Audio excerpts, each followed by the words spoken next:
have Mr. Steve Green, Dr. Steve Ahlfeld, or Dr. Steve Green and Dr. Steve Ahlfeld, John Laskowski and John Kamstra. So at this time, Steve, if you just open it up with a couple of comments on your thoughts on today, and we'll just keep moving down the line.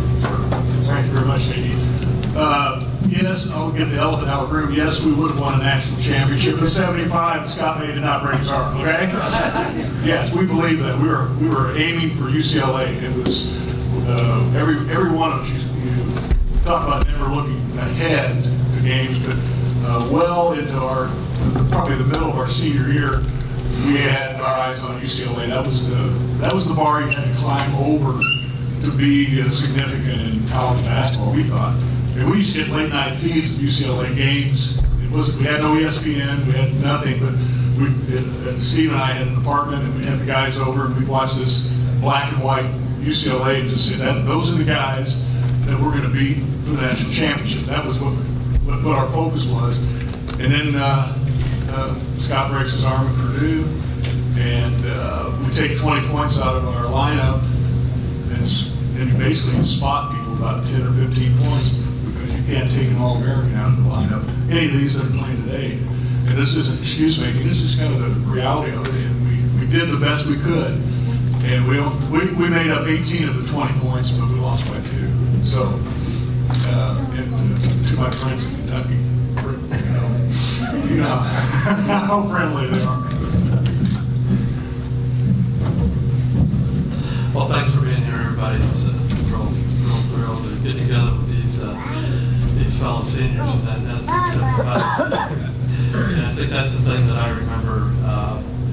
Many things, but just having great teammates. The whole team, that 1975 team, guys that weren't seniors that continued on, did such a great job. And but I especially remember these 4 guys coming in together with Coach Knight as their first recruiting class. And he was a demanding coach, as everyone knows, but very consistent with his demands. And he promised you just a couple things when he was recruiting you, and that was that you would go to class and get your degree, and that you would be part of a winning program that competed for national championships. And it was in that order with the going to class first. And so these guys were all great teammates, and stuck together out there. And I think one of the things, everybody on that team accepted their role, whatever it might be.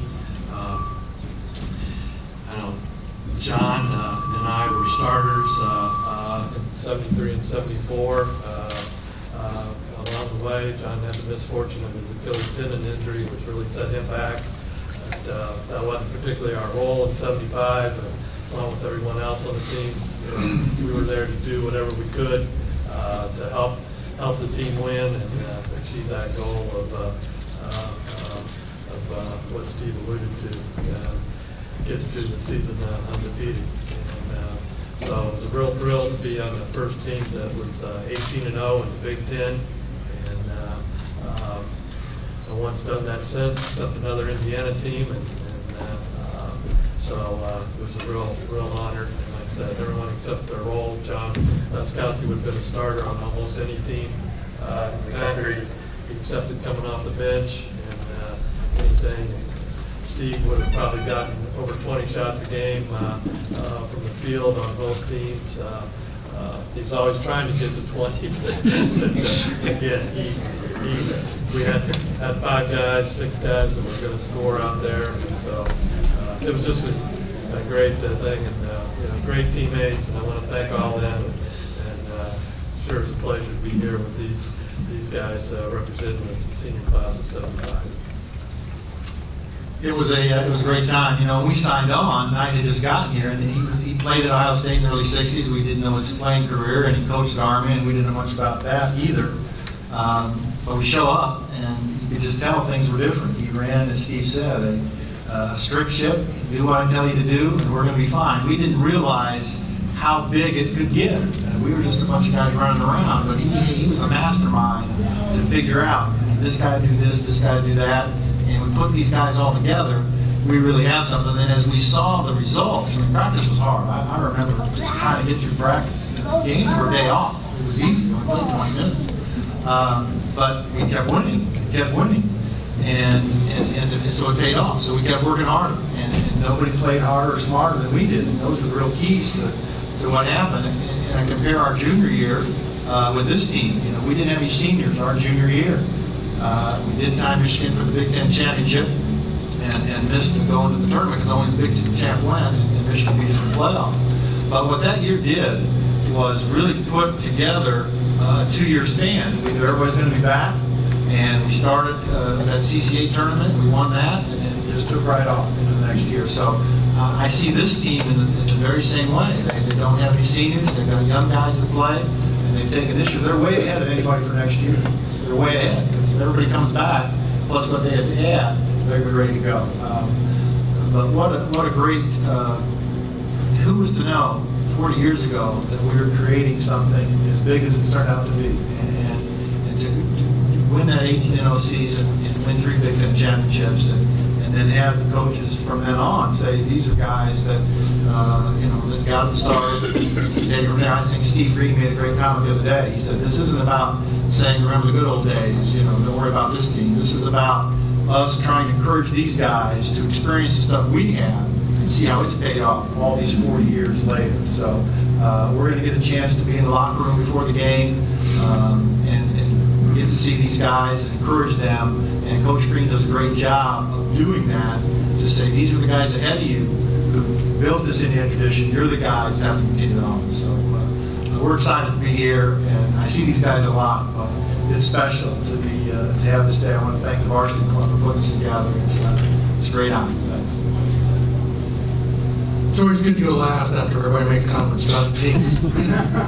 But what I remember, Steve, about the 75 team and the Kentucky game was that had Steve Ahlfeld and myself got to play at least a minute, I think he would have won the game. I don't think there's any question that it happened.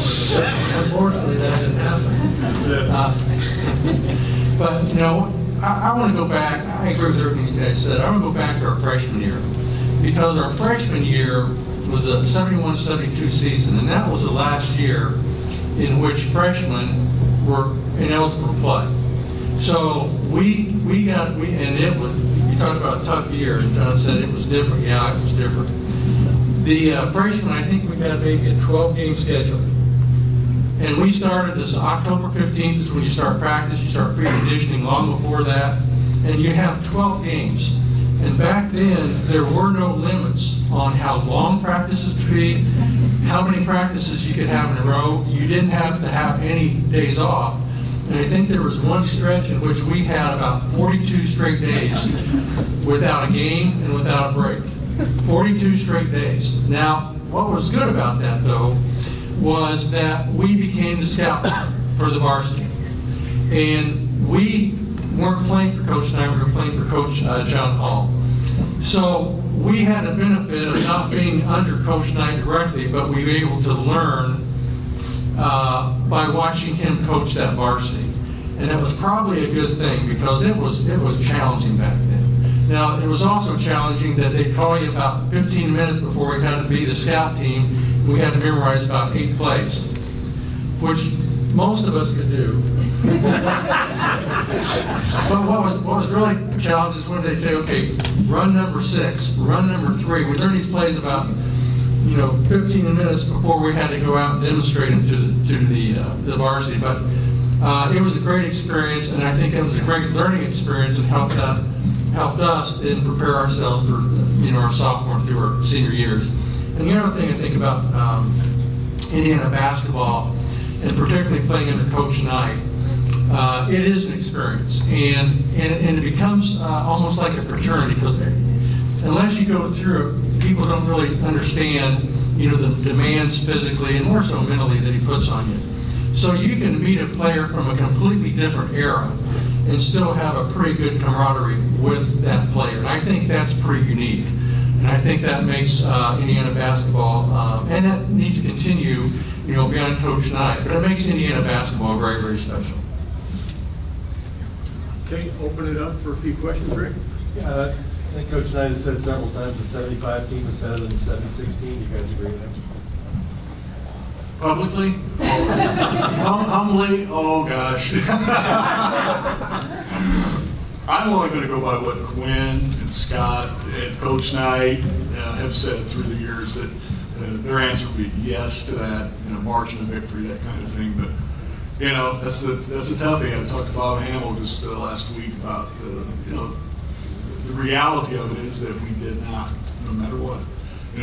But do we feel a certain bond with the 76 championship? Sure. But still, it's not the same thing as what we wanted to accomplish. But I think we were pretty good. Like I told people, gosh, I don't know. I never watched us play. So I did. We were pretty good. Hey, Kamstra, by the way, John Kamstra and Steve Ahlfeld and I, first day on campus, we're Knight's recruits, right? We go and say, hey, let's go play some basketball. Let's work out. We're now collegiate athletes, and we go over to Coach Knight, and the three of us sat in front of him and said, hey, Coach, where do we go get our gear so we can, shoot around? We thought we were really impressing him. He goes, I hope you brought some gear. He said, because you haven't done a whole hell of a lot for this university yet. He said, you don't get it. And we looked at each other like, wait a minute, aren't we star players? No, we're not. So we didn't even get any gear until we earned it.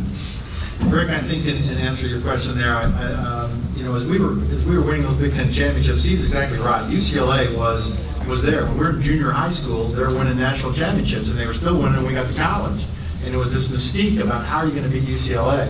And that senior year, we didn't quite get there. And then remember the next year, they played UCLA in the first game, I believe it was in St. Louis, and they beat them.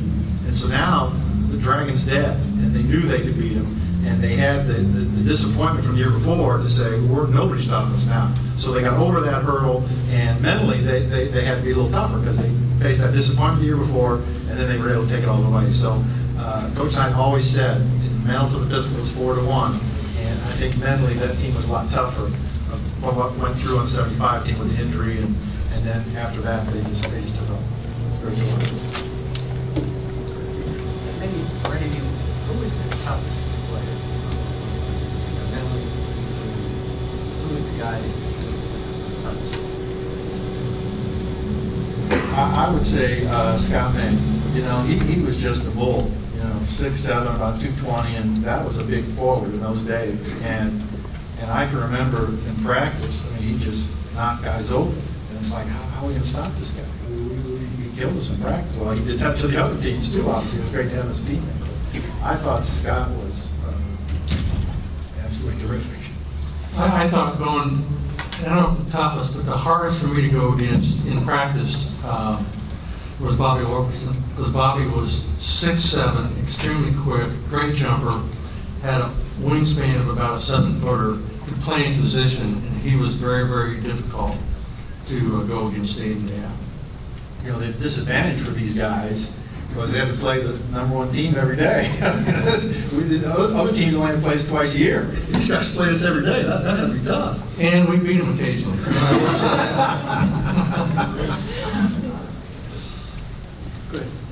What do you remember as your toughest games in '75? Is there any correlation then between what Kentucky is doing now and the tough games they're bringing to? Yeah, I think we had a tough preseason schedule that year.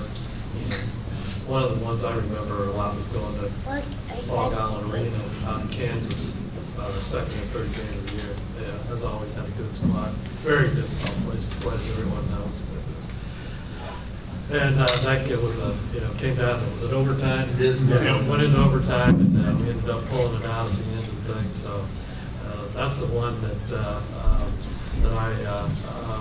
I really remember just because of the difficulty of playing them in there. And like any team, we were an experienced team, but we were still getting better.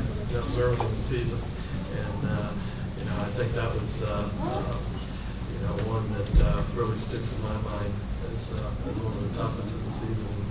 And we did have a very difficult preseason. We went on the road there. We played at Notre Dame, went out to Hawaii, won 3 games in the preseason tournament there. So we had a difficult preseason schedule, but that's one that sticks in my mind. I'd say it was the Purdue game. when Scott got hurt, Steve Green had a great second half.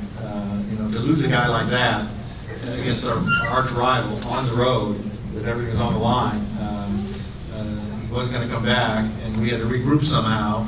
And I think Steve kind of took it on his shoulders to say, hey, I'll pick up some scoring. And he never was trying to shoot as he did. He had a great second half of our ball, Steve. Is that right?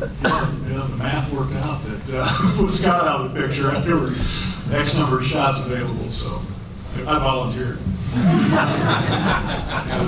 And interestingly, another game from that year, it was against Michigan State to go 29-0 here, because we did not play that Michigan State team because they boycotted the first game of the Big Ten. They boycotted, it was Gus Kanakis was the coach, and he made some kind of comment about who's going to guard so-and-so, and they walked out. So we had to wait until they brought in what they called their JV squad, because it was a winter break. So our first game of the Big Ten that year was against this mishmash of players. And of course, I remember thinking, I got to get my shots up early because I'm going to get yanked out of the game soon, and I'll be damned.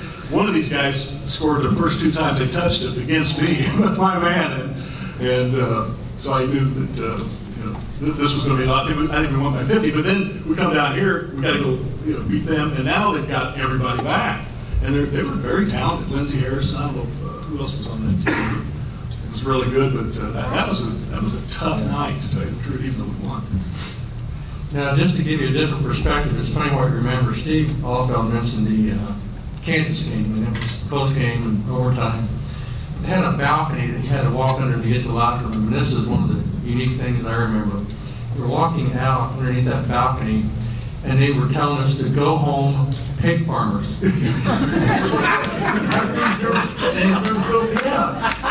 And I'm going, you guys are from Kansas?